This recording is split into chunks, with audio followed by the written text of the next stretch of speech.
Halo semua, balik lagi ke channel Pros and Roads bareng gue Eki. Dan di video kali ini kita nggak jalan-jalan dulu, tapi gue di sini mau ngomongin mobil, khususnya mobil ini, mobil Veloz Q keluaran tahun 2021 yang kira-kira gue udah pakai selama kurang lebih 2,5 tahun. Dan mobil ini ngomong-ngomong telah menempuh jarak sekitar 38.200 km. Dan ya, setelah menempuh jarak sejauh itu selama 2,5 tahun lamanya, kayaknya gue udah punya bayangan kira-kira apa yang bisa gue share nih setelah 2,5 tahun gue pakai mobil ini secara pribadi setiap hari, suka dukanya, dan mungkin ada beberapa poin yang bisa gue share terkait penggunaan mobil ini, dan mungkin bisa jadi bahan pertimbangan teman-teman juga yang lagi mikir nih mau beli mobil pertama atau mungkin memang lagi ngincer mau beli Veloz. Tapi di sini gue nggak mau diem aja, gue mau sekalian belanja ke luar, ada keperluan. Jadi sekalian yuk kita jalan-jalan pakai mobil ini sambil ngobrol aja. Let's go.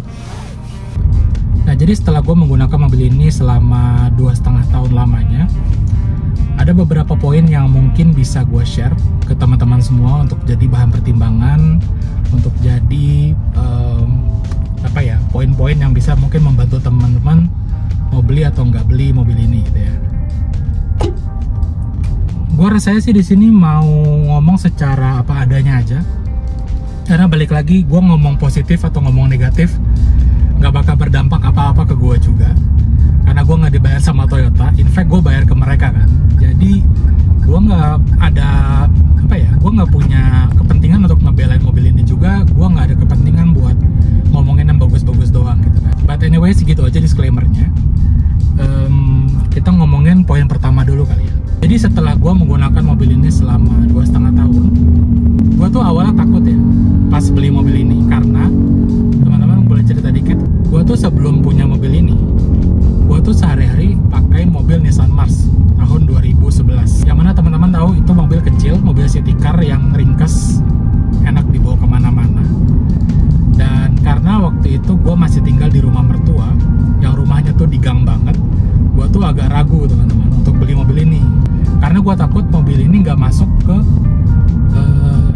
garasi rumah mertua gue karena gangnya kecil banget gitu kan. Tapi waktu itu kebetulan kakak ipar gue punya mobil Expander Cross yang ukurannya nggak jauh beda dari Veloz ya, sama-sama 7-seater, sama-sama 4,5 meteran panjangnya. Jadi waktu itu gue nyobain parkir pakai mobil kakak ipar gue, dan surprisingly ternyata masuk gitu. Jadi gue akhirnya memutuskan membulatkan diri buat beli mobil Veloz. Dan ya memang alhamdulillahnya tetap muat gitu, dan aman gitu buat parkir di dalam rumah. Kan gak enak banget kalau kita harus parkir di luar rumah, di luar garasi, perkara gangnya terlalu sempit dan gak bisa masukin mobil. Kan itu namanya ya selfish lah ya. Kita mesti mikirin tetangga juga, perkara kalau mau beli mobil gitu, harus siapin garasi yang mumpuni. But anyway, gue agak ngalor ngidul sedikit karena nggak pakai script. Nah, yang awalnya gue takut sama ukuran Veloz yang terlalu bongsor, karena gue biasa pakai mobil yang kecil. Ternyata tuh setelah gue pakai sebulan, 2 bulan, setahun, gue justru malah shock ngelihat mobil ini ya. Karena walaupun kerasanya tuh mobil ini bongsor ya, panjangnya 4,4 meter, 7-seater, mobil MPV yang gede gitu, ternyata tuh handlingnya, radius putarnya itu tuh cukup baik gitu loh. Ini gue untuk muter di jalan-jalan kecil tuh nyaman-nyaman aja, dan ini ya pastinya lebih enak daripada muter atau radius putar sedan lah ya kalau mobil segede ini. Cuman gue tuh gak expect bakal senyaman itu. In fact gue keluar masuk gang aja tuh sekarang sebenarnya udah nyaman-nyaman aja, nggak ada problem sama sekali. Dan dari sisi berkendaranya sendiri gue nggak ada komplain, karena gue sempat share tentang mobil ini di video review Veloz ini. Kalau gue tuh suka posisi mengendara yang agak agak rendah gitu ya, yang mana kayak bawa sedan atau bawa wagon gitu. Dan mobil ini juga kategorinya masuk ke kategori driving position yang rendah dengan center of gravity yang agak rendah. Jadi handlingnya juga masih enak, walaupun mobil ini mobil besar gitu ya, terkesan bongsor, tapi Tapi gue sih nggak ngerasa limbung, in fact justru suspensinya ini cenderung keras. Tentu aja ada orang yang nggak suka suspensi keras, contohnya ayah gue sendiri yang nggak suka sama suspensi keras, jadi dia nggak suka duduk di belakang. Tapi gue sendiri, gue sejujurnya lebih prefer mobil dengan suspensi yang firm daripada mobil yang suspensinya limbung gitu. Jadi waktu test drive mobil ini, gue tuh udah ngerasa cocok di awal ya, dari awal gue pakai ini ngetest drive, itu gue udah cocok sama suspensinya. Jadi itu salah satu poin yang akhirnya memutuskan gue buat beli Veloz ini. So yaitu dari sisi driving impression, dari sisi rasa mengemudi, gue nggak bisa bilang mobil ini fun to drive. Kenapa? Karena gue sampai sekarang tuh nggak bisa menjelaskan apa sih arti fun to drive itu sendiri gitu, teman-teman. Ya gue sih ngerasa fun-fun aja ya, nyetir sampai Bali, sampai Malang pakai mobil ini ya. Tapi kalau orang-orang tuh ngomongin soal fun to drive, gue rasa sih itu adalah salah satu metrik yang subjektif, teman-teman. Menurut gue fun to drive itu personal, balik lagi ke masing-masing orang. Menurut gue sih mobil ini fun-fun aja, tapi bisa jadi hal yang sama tidak dirasakan oleh teman-teman yang mungkin udah pernah punya mobil ini ataupun yang sempat test drive. Poin berikutnya yang gue pengen share adalah soal tenaganya.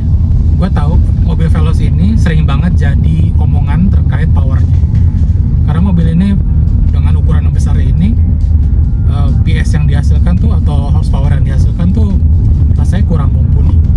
Karena kalau nggak salah mobil ini punya tenaga 104 horsepower, yang mana mobil sekelasnya kayak Stargazer atau Expander sama nih, contohnya Stargazer lah, atau BRV, mobil yang sekelasnya ya, walaupun dia LSUV, dia punya tenaga yang lebih gede, sekitar 120 PS atau 111an ya, gue kurang ingat.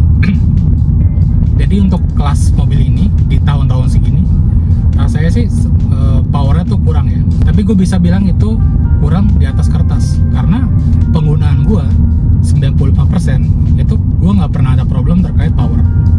Karena balik lagi, mungkin yang sering di-highlight soal problem mobil Veloz ini adalah tenaganya yang boyo kalau dibawa nanjak.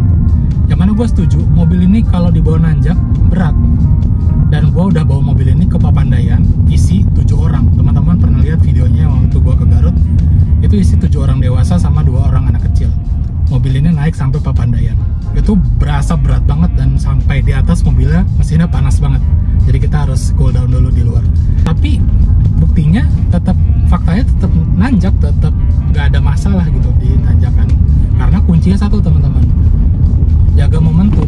Karena menurut gua apapun medannya, kalau drivernya nggak siap, kalau momentumnya nggak siap, mobil apapun bakal sulit sih untuk nanjak. Terutama mobil FWD dengan tenaga yang pas-pasan. Kalau teman-teman punya mobil front wheel drive yang tenaganya pas-pasan, yang torsinya pas-pasan, saran gue sih ya jangan terlalu bergantung sama tenaga mesin yang ada ya. Maksud gue ketika lagi tanjakan ya jangan berhenti di tengah lah, ya nggak sih? Kalau udah tahu tanjakan di depan tuh tinggi banget, curam banget, ya cobalah isi tenaganya dulu di bawah gitu. Ya kita tuh nggak boleh manja sama mesin yang ada gitu, terus dan emang nggak boleh manja dan nggak bisa manja gitu. Ya gitu ya teman-teman. Jadi mungkin gue bisa clarify kalau ada yang minta bukti video, tolong dong 7 orang nanjak di tanjakan A, B, C, D gitu. Ya gue nggak bisa kasih. Kenapa? Karena memang channel ini bukan channel otomotif yang seperti itu, teman-teman. Channel Bros and Rods itu memang fokus ngebahas tentang driving impression pengguna aslinya untuk saat ini ya, karena kita belum dapat pinjaman mobil anyway. Tapi ini yang bisa gue share terkait real world use case gue. 95% kita nggak pernah ada kesulitan nanjak. 5% case saat kita pun kesulitan nanjak, mau ke Papandayan, Ciwidey, ke Puncak, kemanapun, itu tetap nggak ada masalah sampai harus berhenti di tengah dan mundur lagi. Belum pernah ada sih sampai sekarang. Jadi gue sendiri personally nggak pernah ngerasain itu kesulitannya. Oke, clear ya. Jadi kalau ada yang nanya-nanya soal itu, ya ditonton lagi aja videonya biar mungkin ngerti maksud gue nanti. Ya, tadi itu soal power. Yang gue bisa simpulkan, mobil ini punya power yang pas-pasan. Jadi kita sebagai pengendaranya ya mesti harus wajib untuk bisa ngenalin karakter mesin mobil ini sendiri. Oke, gua mampir dulu ya ke Indomaret buat belanja dulu. Habis ini kita lanjut lagi. Oke, lanjut ya. Sampai mana tadi ya? Dia tadi udah 2 poin yang gue udah sampaikan terkait pengalaman gue menggunakan Veloz ini. Poin ketiga yang mungkin gue share secara cepat itu mungkin soal konsumsi bahan bakar ya teman-teman. Oke, singkat cerita, Veloz ini punya konsumsi bahan bakar yang gue nggak bisa bilang boros, tapi gue nggak bisa bilang ini yang paling hemat. Kalau gue sendiri penggunaan sehari-hari untuk campuran dalam kota dan luar kota, campuran antara tol dan non tol gitu ya, Veloz ini bisa dapat sekitar 12 sampai 13 km per liter. Ini untuk campuran. Kalau kita ngomongin dalam kota yang kondisi macet, Veloz ini mungkin dapat di angka 10-11. Gua hampir nggak pernah dapat 9 km per liter di kasus-kasus yang macet banget, itu jarang banget.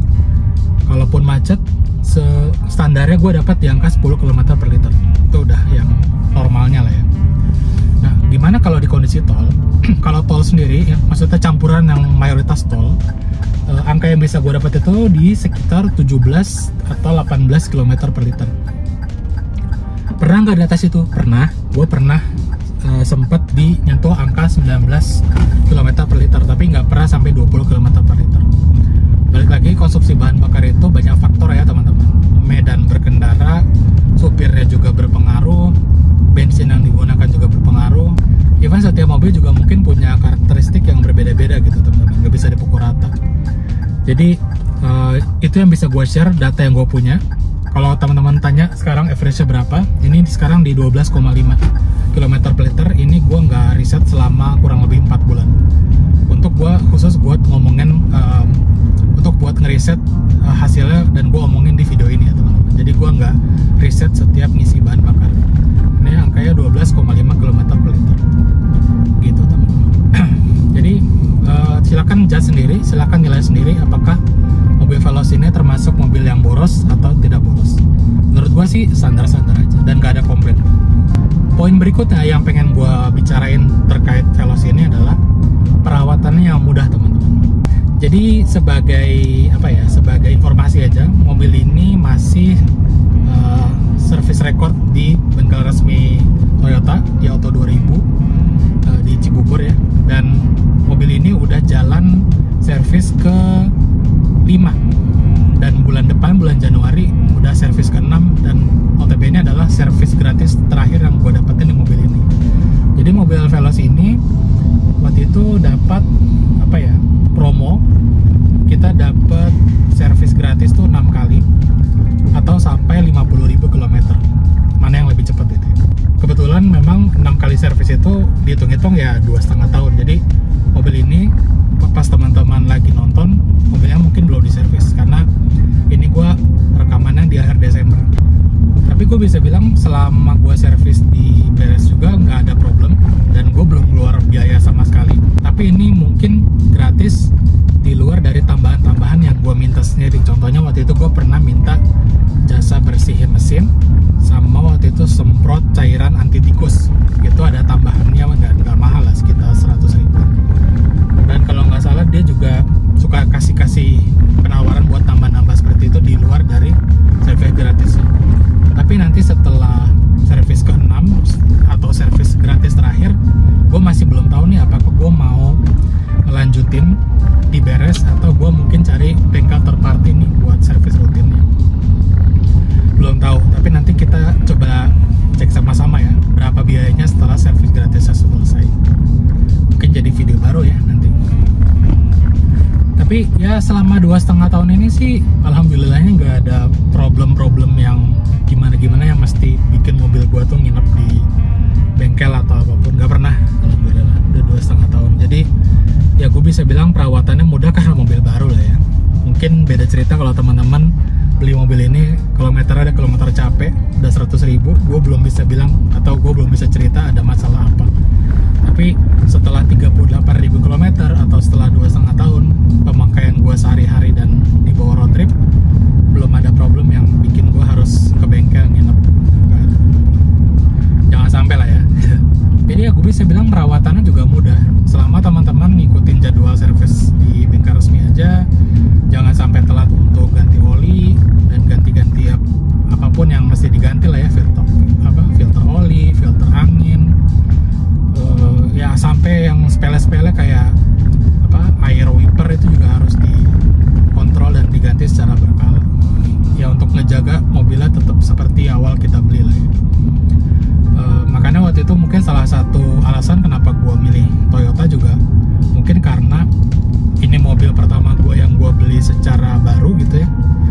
Jadi gue nggak mau banyak ambil risiko dan gue cari mobil yang mungkin secara after sales-nya tuh mudah gitu. Dalam arti kalau gue ada masalah, bengkel resminya banyak. Kalau gue ada masalah, spare partnya nggak susah nyarinya. Itu yang gue pengen dari mobil pertama sih gitu, terutama mobil baru ya. Karena rencana gue untuk mobil ini adalah gue bakal pakai mobil ini mungkin lebih dari 5 tahun, nggak tahu mungkin 10 tahun juga kayak mobil Mars gue yang dulu, bisa 10 tahun juga. Jadi gue memang rencana pakai mobil ini dalam waktu yang lama, dan gue mau selama gue pakai 10 tahun bahkan lebih, mobil ini tetap punya kondisi yang prima seperti yang gue rasakan pertama kali beli di kilometer pertama. Harapannya seperti itu. Jadi gue pengen punya mobil yang gue tuh nggak mau ribet lah perawatnya gitu ya intinya. Ya itu sih yang gue bisa share terkait perawatan. Alhamdulillah nggak ada apa-apa. Tapi pun kalau ada masalah di depan ya gue bisa share juga sih secara jujur apa adanya di video-video berikutnya. But anyway, ada nggak sih hal yang mungkin gue mau upgrade atau mau gue ganti di mobil ini? Ada beberapa. Yang pertama mungkin bannya kali ya, karena mobil ini punya ban ukuran 255 50 ring 17. Kalau salah sorry ya, nanti gue coba kasih di bawah kalau memang benar ya gue cek dulu. Menurut gue bannya udah cukup oke secara look ya. Tapi gue ngerasa mobil ini suspensinya keras, mungkin juga karena bannya terlalu tipis. Mungkin next ya gue bakal ganti bannya ke 255/55 ya. Ketebalan ban yang ada di sampingnya itu gue pengen naikin, tapi tetap di ring 17 aja. Karena kalau gue naikin ke 60% itu kayaknya agak tebal dan takutnya mentok aja. Jadi gue naikinnya sedikit aja. Hopefully dengan kayak gitu gue bisa dapetin look yang lebih ganteng, tapi juga dapat suspensi yang lebih empuk. Karena walaupun gue suka sama suspensinya ya sejujurnya lama-lama capek juga sih, keras banget lama-lama ya. Jadi itu salah satu hal yang mungkin gue mau ganti pertama. Yang kedua mungkin ini agak minor, tapi menurut gue sistem audio yang ada di mobil ini standar banget. Standar dalam artian pas gue dapet ya gue nggak bisa kecewa, karena ya udah gitu bawaannya aja dari Toyota. Karena gue senang musik dan gue senang pakai mobil ini dalam waktu yang lama gitu ya untuk road trip, memang kayaknya audio itu nggak bisa disepelekan sih.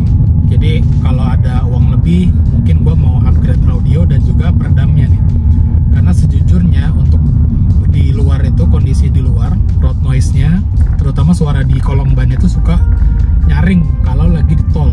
Itu yang gue kalau lagi road trip kan kita sering di tol ya, kalau lagi di Trans Jawa segala macam itu tuh berasa banget. Kadang bisingnya tuh sampai ngomong tuh susah.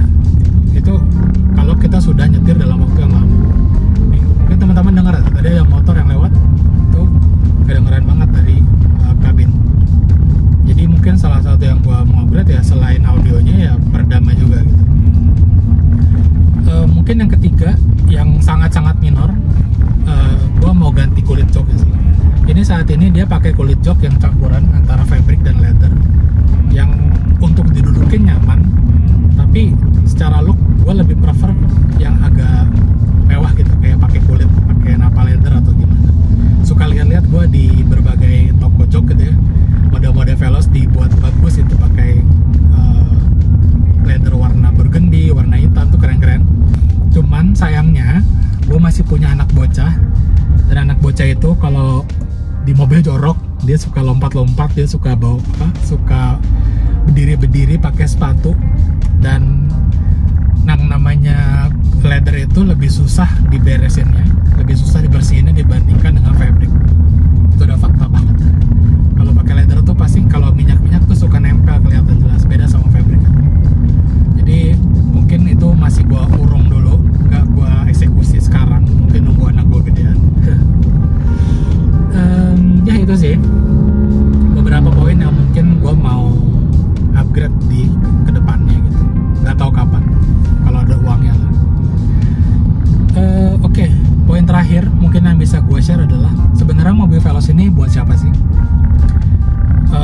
gue bisa bilang mobil Veloz ini cocok buat keluarga yang lagi nyari mobil keluarga pertama.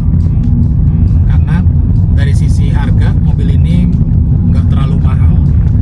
Ya mungkin gue nggak tahu harga sekarang, tapi gue beli di sini masih under 300 juta waktu gue beli di tahun 2021. Jadi dengan harga segitu gue bisa dapetin mobil yang gue bisa bilang interiornya udah cukup mewah, udah cukup menarik, dan dapat mobil dengan kabin yang lega, cocok buat bawa keluarga, dan cocok buat barang banyak untuk keperluan pulang kampung, road trip. Jadi mobil ini benar-benar multi purpose vehicle atau MPV. Gak cuma multi person doang, tapi multi purpose. Gitu teman-teman. Menurut gue, ya gue adalah target market yang sangat tepat untuk mobil ini. Gue baru berkeluarga, waktu itu anak gue lagi di perut, belum lahir, dan gue butuh upgrade ke mobil yang bisa akomodir itu semua. Jadi akhirnya gue memutuskan buat beli Veloz dari beberapa pilihan yang ada. Gitu.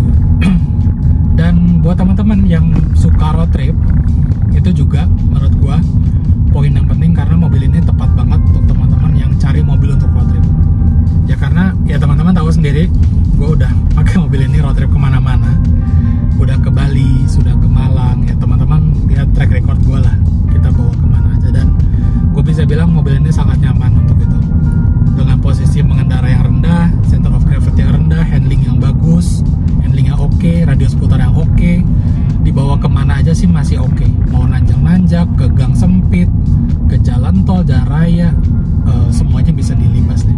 Gue nggak ada komplain sama sekali soal itu, terutama khususnya untuk use case road trip ya. Gitu teman-teman. Ya paling itu aja sih yang bisa gue share terkait Toyota Veloz Q ini. Thank you banget buat teman-teman yang sudah ngikutin Bros and Bros dari awal.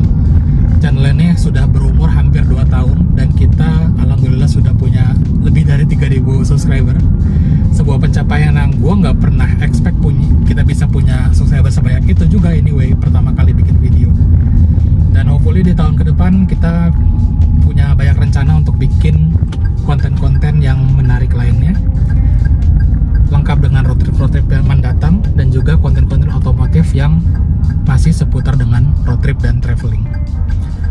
Teman-teman, kalau ada pertanyaan seputar Veloz atau seputar apapun, monggo silakan diskusi kita di bawah, kita ngobrol-ngobrol di kolom komentar. Dan jangan lupa like-nya, subscribe-nya kalau belum. Dan sampai jumpa di tahun 2025. Gue Eki, pamit undur diri, dan sampai jumpa di video berikutnya.